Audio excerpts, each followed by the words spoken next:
your Wednesday daily delivery. I am Michael Rand. Glad to be back for another day. Hope everybody is having a great day out there today and a tremendous show coming up for you. A couple of different guests, a couple of different flavors of football for you. Randy Johnson from the Star Tribune joins me here in just a little bit to talk Gopher football. Big game this weekend against Penn State.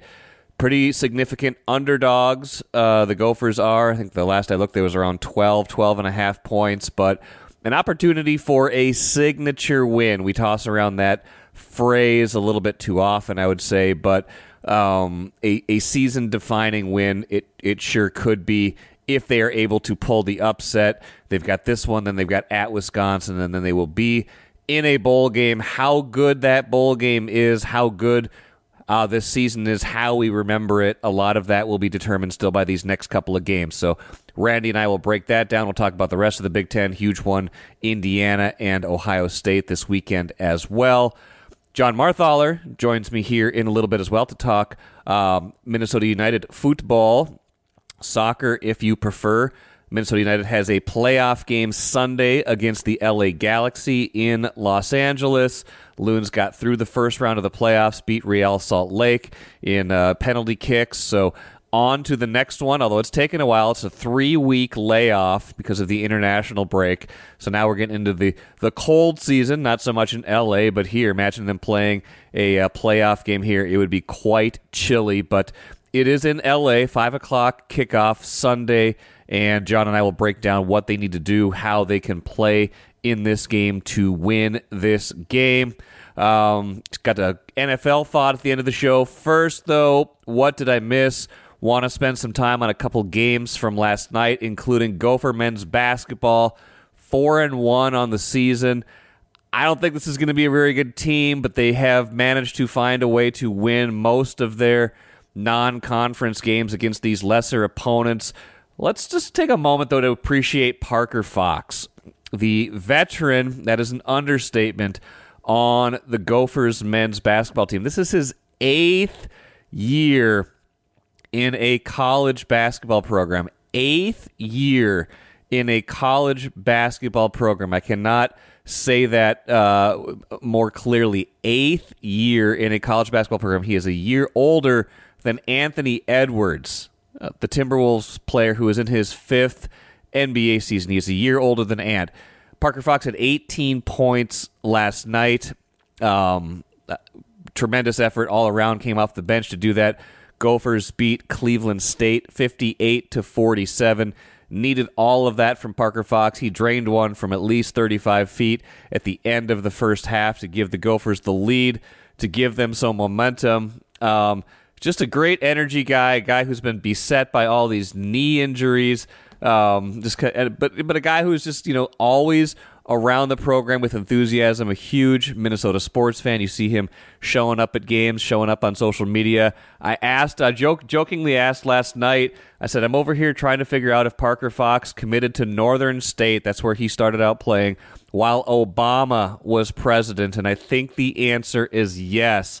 He replied not too long after that, and he confirmed. He said, I sure was, but I wasn't old enough to vote quite yet.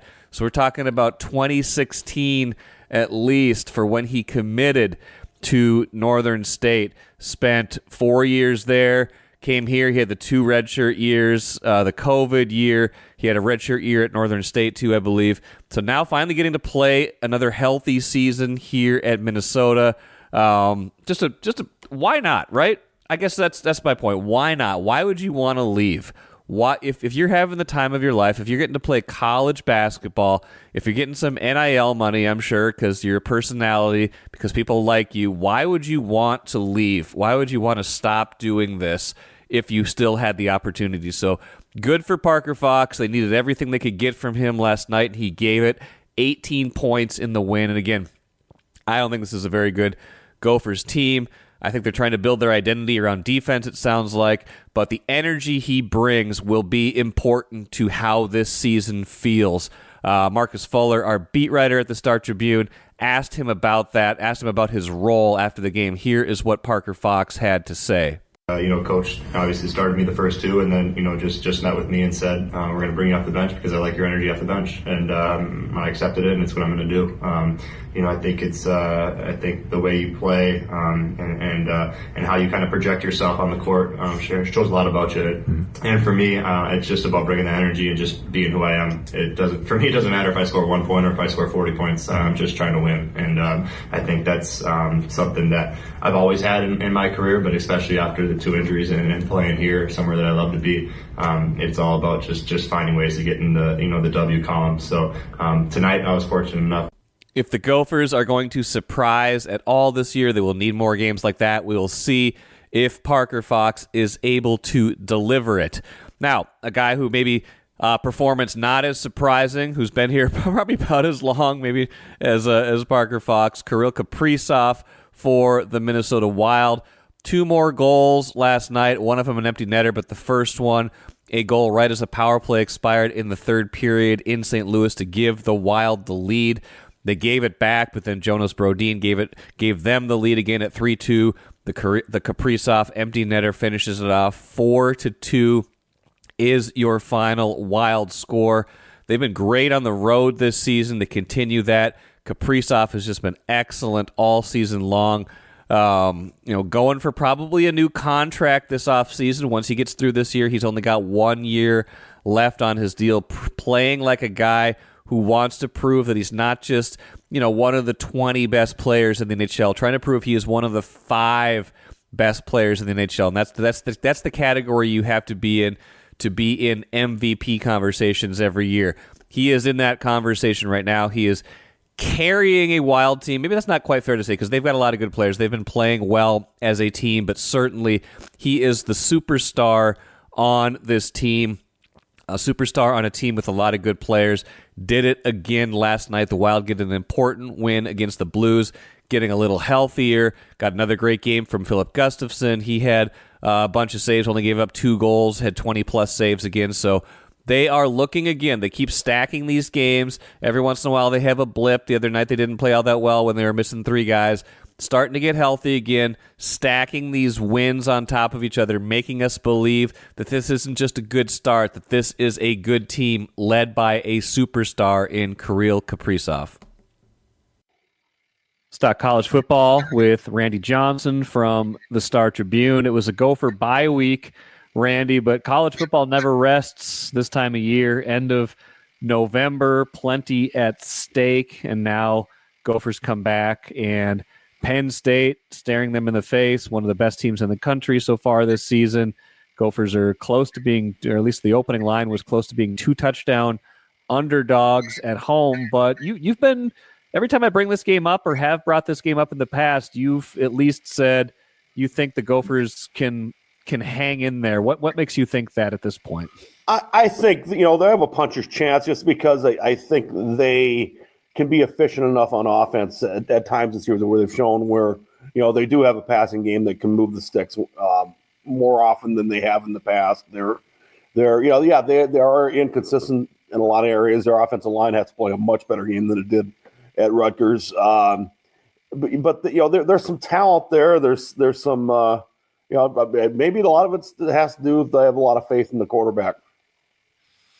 They don't have a lot of signature wins, and that kind of gets overblown, but certainly one of the signature wins of the PJ Fleck era was that win over Penn State in 2019.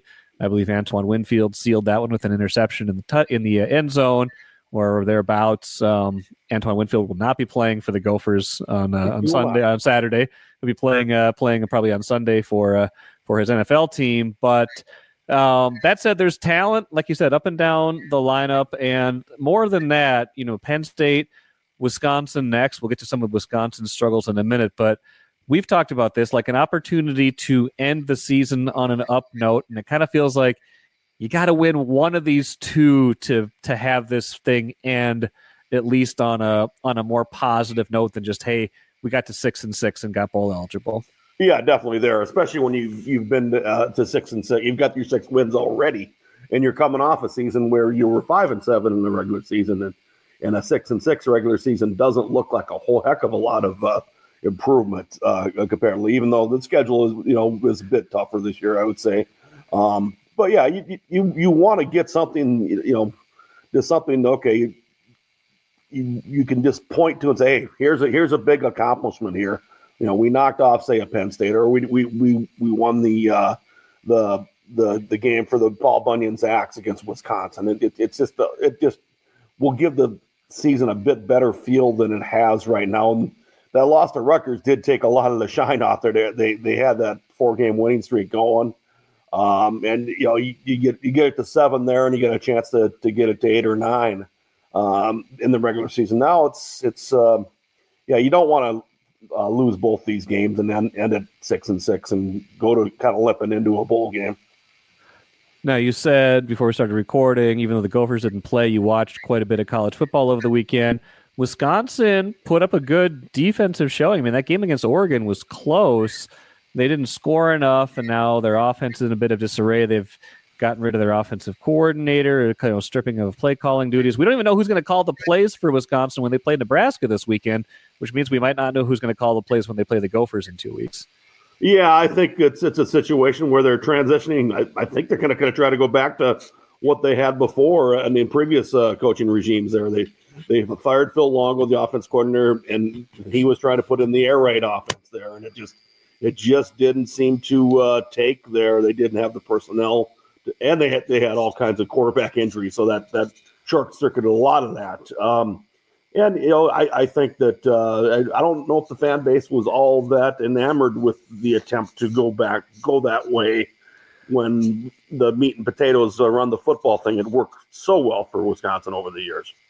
Well, I mean, on one hand, you kind of have to applaud them for trying to bring it into the modern era. But, yeah, you're right. I mean, Wisconsin has done one thing really, really well for a long time, and that's control the line of scrimmage and, break off those 5 to 8 yard runs over and over and over again until they just wear you down. So maybe it's too much to ask, at least in the course of a season, to change your identity. But they've got a big one this weekend. They're not bowl eligible yet against Nebraska. Neither of those teams are, and Nebraska kind of going the opposite way. They demoted their offensive coordinator, brought in Dana Holgerson, former West Virginia and Houston coach, who's an air raid disciple of Mike Leach's, and they're not throwing it all over the place yet, but they're trying to get more out of Dominic Raiola, the 5-star freshman quarterback.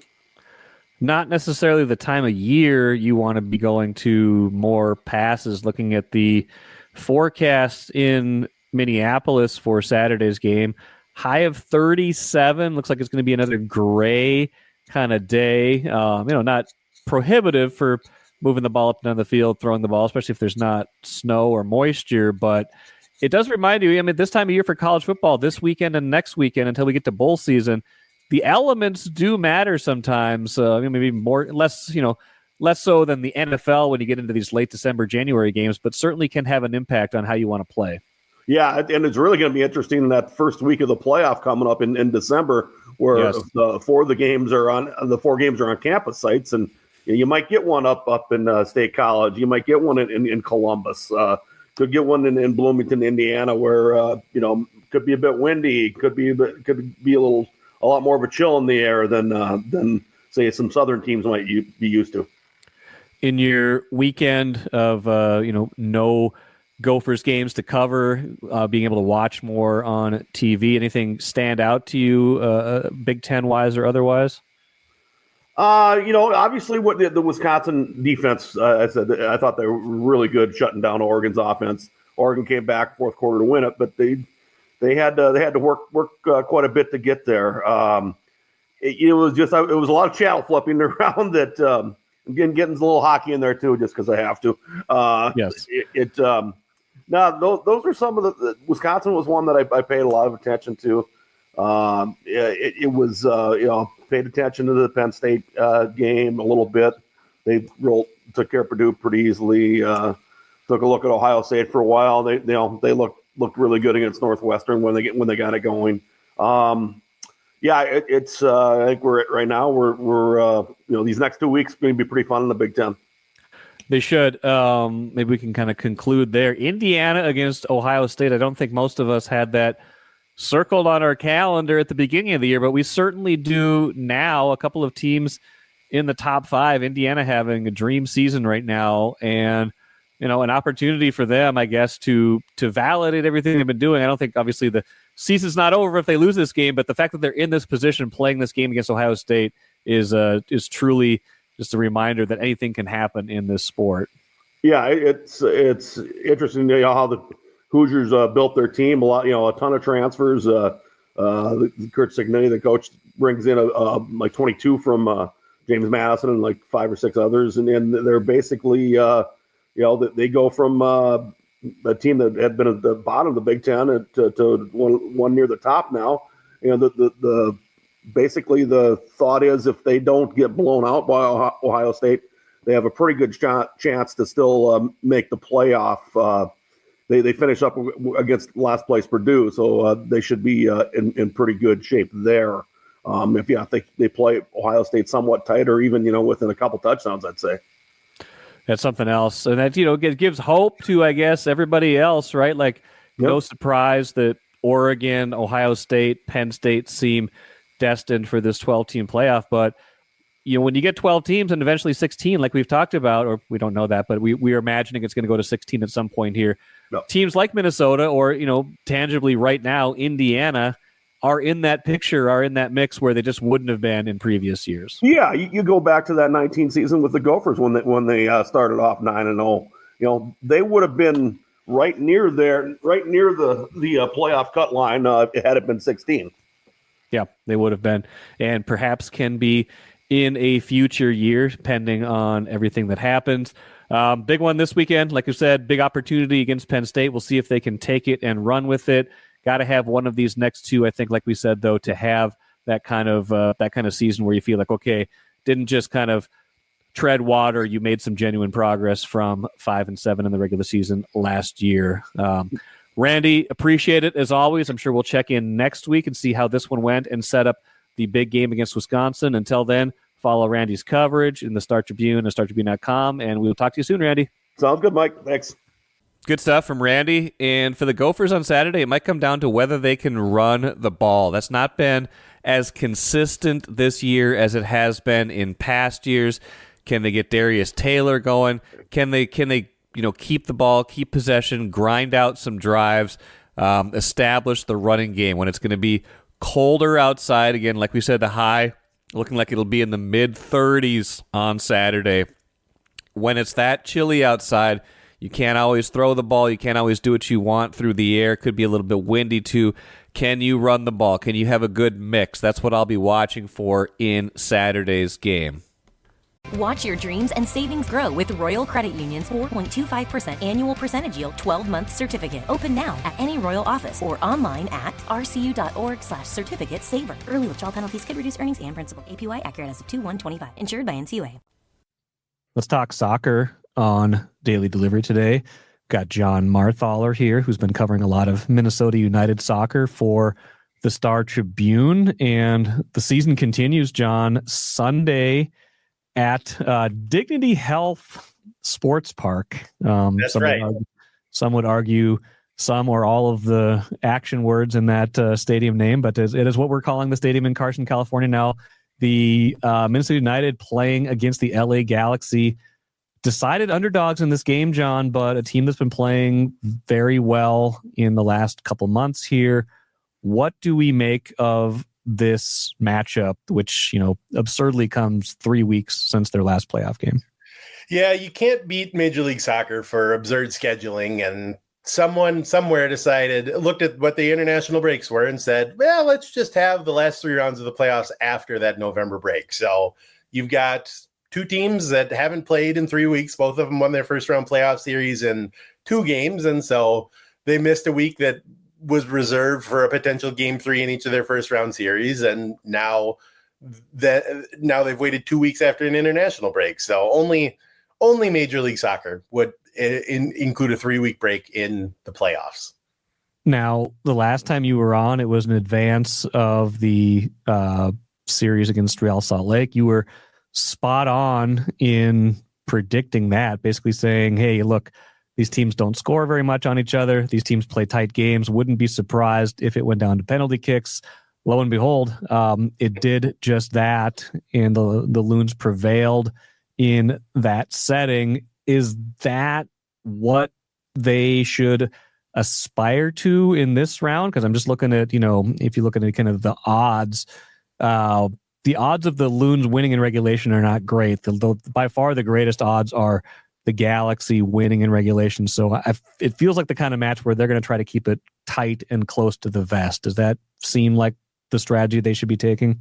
Well, the thing about how Minnesota always approaches the game is that they always focus on being defensively solid first. So in some ways, it translates perfectly to playoff soccer, where the first rule is to not make mistakes. That's what Minnesota does. They try to play defensively, and their first goal is to try to hold the other team down, which works out perfectly because they're not going to win a shootout with the LA Galaxy. The Galaxy are a team that's perfectly happy to try to win 4-2 or 5-3 or something like that, and it's not going to work for Minnesota to get into a shootout and end-to-end fast break game, because if you play a team like the Los Angeles Galaxy that have so many amazing attackers in a game like that, you're going to lose that game. So in the same way that predicting penalty kicks and predicting low-scoring games between Minnesota and Real Salt Lake was not exactly a mark of genius, predicting that the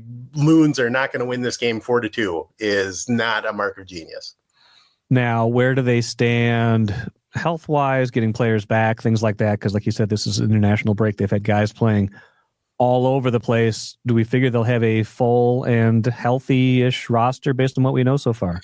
Based on what we know so far, they're doing okay health-wise. In a weird way, having international players during this break is almost an advantage, because you've got guys who are playing tense, high-level games rather than just practicing for 3 weeks like the Galaxy. I don't think the Galaxy have any international players, and so they've just been sitting on their duffs and trying to stay sharp over 3 weeks. Minnesota actually has guys playing games that matter all over the world. The problem is really the all over the world part. You've got Robin Lod and Teemu Pukki, who played in an absolutely hopeless tournament for Finland, that are already back in town. Eric Ramsey said today that while neither of them practiced, they were both doing work inside at the training ground today. Michael Boxall played for New Zealand against Samoa and Vanuatu, which, where it's the Oceanic Confederation, their qualifying is absolute chef's kiss in terms of just random teams you don't hear a lot about. Glad we took a break for that. Yeah, he's on the way back from that, because it's like 40 hours of flying to get from Samoa back to the United States for that. And then the rest of the guys are all playing in North and Central America, at least. So a number of them play tonight, but everybody will be back into camp, hopefully healthy, by Thursday, which is when the next time Minnesota will be in training. So in terms of health, the only guy I think they're looking at right now is Franco Fragapane. He came up with a little bit of an injury during today's training session, but nobody's entirely sure what the extent of that will be. It might just be the guy that is in his 30s and knows better than to push it and come playoff time. I'm a guy in my 40s, and I know better than to push it, John. So do you know better than to push it, though? I don't think I don't. Actually, as it turns out, I don't, because I tried to play through a flu last week. It just finally caught up to me. So you're right. I haven't learned that lesson. Hopefully he's learned more, and he's playing certainly at a higher level, more physically taxing, at least, than. That's exactly the point I was going to make, that just last week you were on here going, well, I've taken 18 doses of Dayquil and I'm still doing a podcast for reasons I can't see right now because I feel so crappy, but here I am. So, I knew I needed to shut it down when I accidentally called Kevin O'Connell KFC instead of KOC. And that did happen on my live post-game Vikings podcast 2 weeks ago. I was like, you know what? I think I just called him KFC. We got to stop this right now, because I am clearly not of my right mind. I think that is probably why Franco Fragapane limped off today, too. He had that moment where he tried to think of Kevin O'Connell's name, and he called him, Kevin Stefanski or something like that, and just said, you know what? We're done for the day. Didn't do it right. So all that said, this is a very good team they're playing. This is probably where the run should end, but again, this is a team that's been playing very well that seems suited for the postseason. So how do we kind of handicap this? What kind of chances do we give them in this game? I mean, I don't know what the odds are. I haven't seen the odds, but I really don't think you can count Minnesota out just by saying, well, look at the Galaxy, look at Minnesota. It's an obvious choice that Minnesota is going to be playing uphill. I think in some ways Minnesota's style is the perfect style to attack the Galaxy with. They didn't have a lot of success in terms of on the scoreboard in the sense that they got a draw and a loss the 2 times they played the Galaxy. But the second one of those was during the summer when they were missing a ton of players. And the first one, it was they played really, really well for about the first 60 minutes of the game, and then it all went a little bit sideways. So the fact that Minnesota has the ability to just sort of sit back and defend and use defense and effort to sort of neutralize the Galaxy, that's a club that's in their bag. They can do that. And so it's not just a matter of Minnesota trying to hope against hope that they can somehow find a way to get to penalty kicks at 0-0 or something like that. They have a game plan and they have the talent that they can actually compete in this game. It's not, as Eric Ramsey has said a couple of times already, this is not David versus Goliath. No, it's not United against the Galaxy, I guess. But at the end of the day, too, they also have Dane St. Clair, who is an excellent goalkeeper who showed his worth again in those shootout moments. Now, I thought they converted pretty well on their own penalties, but a guy who's rangy, who's not really afraid of the moment, is also, as you say, a nice club to have in your bag. I don't think you can use golf clubs on the pitch, but I'm just we'll see here. I'm just saying. We don't know. If MLS is going to have international breaks during the playoffs, maybe you can use golf clubs. We should maybe just look into the rules and see what the rules are there. Yes. Well, we'll see. Sunday, 5 p.m. Fox Sports 1, right? So everybody can watch this one. FS1, if you've got Apple TV, you can also see it on MLS Season Pass, I assume. You can see every game there. But FS1 for those of you who have normal cable. For the normal cable folks. John, before we go, anything else you want to say to our mutual friend Keith Rashad, who keeps taking horrendous jabs at you during his Vikings poetry segments, just ever since I allowed you to be on the show on a Friday. This was a few weeks ago before the Real Salt Lake game. The Vikings had played a Thursday night game, so we bumped everything. We were like, okay, I think that's what it was. Maybe it was a Tuesday. I can't remember what it was, but maybe it was for the Tuesday that he was normally on. But whatever it was, you were on in a week when he wasn't. He got very upset about that. Well, of all the people to pick out to try to bully, I don't know why Keith would pick out the freelance soccer writer. But I will say that I love Vikings poetry and I love Keith. And so if he needs to bully me to get whatever he needs out of his life, I'm happy to be here for him.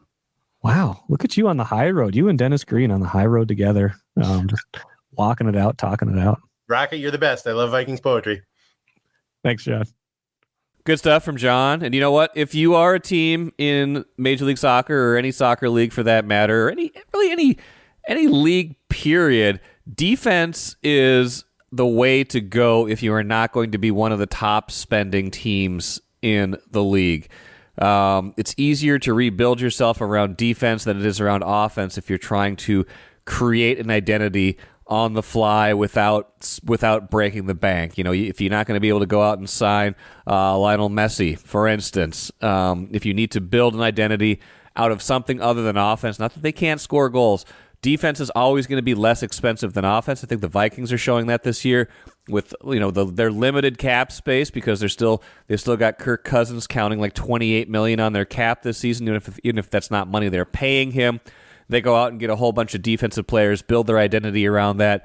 They spent some money for some of them, but in letting Cousins and Daniil Hunter go, they had more money, more flexibility to spend on 4 or 5 really good defensive upgrades in that team, and that's showed up there. I think the Loons have done some of the same things in adding and changing their identity, and it is proving to be the right move. They are into that next round of the playoffs, the final 8 of the league, and we'll see where they get to on Sunday. Let's finish quickly with the cooler that just caught my eye the other day. The odds of the next NFL coach being fired. Some very Vikings-adjacent names here. Number 1 on the list, Matt Eberflus. That is who the Vikings play on Sunday. Vikings versus Bears. Eberflus, the leader in the clubhouse, at 2-3 odds. That means more likely than not that it is him. Next on the list, Doug Peterson, Jacksonville coach. The team they just played a couple weeks ago. Tried to let him off the hook. Jacksonville wouldn't let him. Vikings won 12-7. Detroit had a little bit of an easier time scoring touchdowns on their first 7 possessions this past week to beat the Doug Peterson Jacksonville Jaguars. And number 3 on the list, Brian Daboll, the Giants, the team the Vikings beat at the start of the season 28-6. They are not having a good year. Daniel Jones has been benched. So all sorts of problems in New York. So, we'll see if the Vikings can send Matt Eberflus to an early dismissal from his job on Sunday and improve to 9-2. We'll talk about that more on Wednesday's Access Vikings podcast. Check that out. Tomorrow's show here should have Lavelle Eniel III on it, talking about our daily delivery debate. All sorts of good stuff coming up later this week. Expecting to have Gophers men's hockey coach Bob Motzko on with me on Friday, so stick around for that as well. Until then, I am Michael Rand. Have a great rest of your Wednesday. Back at it again tomorrow.